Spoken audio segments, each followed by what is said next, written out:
I've made hundreds and hundreds of presentations about His name is Yahweh. And almost every time this question comes up.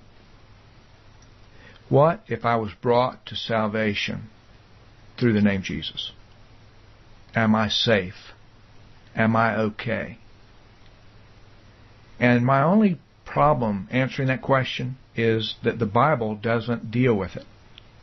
The Bible simply declares again and again and again that we have salvation in only one name, Yahweh. As Peter said, there is no other name under heaven that has been given by which we must be saved. It just doesn't get any clearer than that. One time I was explaining this to a friend, and he got very angry with me, and he said, "Neil, are you telling me that I'm not saved?" And all I could do was say, no. I'm only telling you what the Bible says. I don't like to speculate. I try to avoid it. But I'm going to give you my opinion here. And this is only my opinion. Yeah, I think you're safe. I think you're saved if you were brought to faith in Yahweh through the name Jesus. For example, people who died and never heard that the name of God is Yahweh, that the person they call Jesus is Yahweh, I think that they're safe because they got the person right, and they were never told the name. But what about people who had the opportunity to know the name, who were shown this message, who were literally had this message explained to them, and it was proven to them beyond any shadow of a doubt that the Scriptures actually say that the name of God is Yahweh, and that we have salvation in the name Yahweh. And then those people reject this message. I think that may be a totally different story. Now, I am not God. I can't tell you who's saved and who isn't. I can only tell you what the Bible says. Anything beyond that is speculation.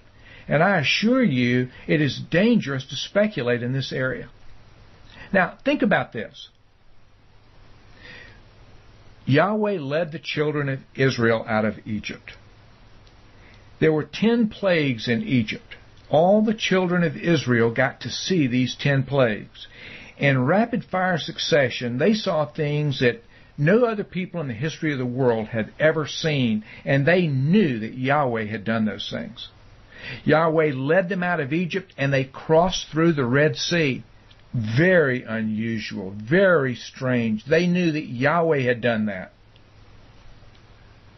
They were taken to Mount Sinai. Yahweh descended on Mount Sinai. They heard His voice as He delivered the 10 Commandments. They saw Him descend on Mount Sinai.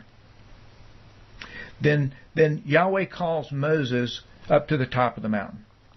And Moses has been gone for a few days, and the children of Israel ask Aaron to make a golden calf. Now, there is no way under the sun that they thought that golden calf, which they had just made with their own hands, was Yahweh. Now, why they asked Aaron to do it, I don't know. I can guess. I think they probably did it because they wanted an intermediary, and Moses was gone, so they wanted someone to stand between them and Yahweh the way Moses had done. And they were familiar with calves because the Egyptians worshiped calves. So they probably asked Aaron to make a golden calf for that reason. But I'm only guessing. The fact of the matter is, they could not have possibly believed that was Yahweh. But look at how angry Yahweh got. He told Moses he was going to destroy every one of them. And Moses intervened on their behalf. People, here's my point. Do not take this message lightly. Yahweh doesn't take it lightly. You shouldn't take it lightly either. Once you know that everyone who calls on the name of Yahweh will be saved, I think you are making a tragic error if you reject this message. And the person you've called Jesus all along is Yahweh. That's what the Scriptures say. That's the message of the Christian church to the world. And Yahweh is the only name we were told to declare to the world.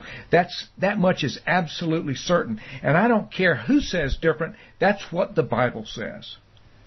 And I really hesitate to go any farther than that.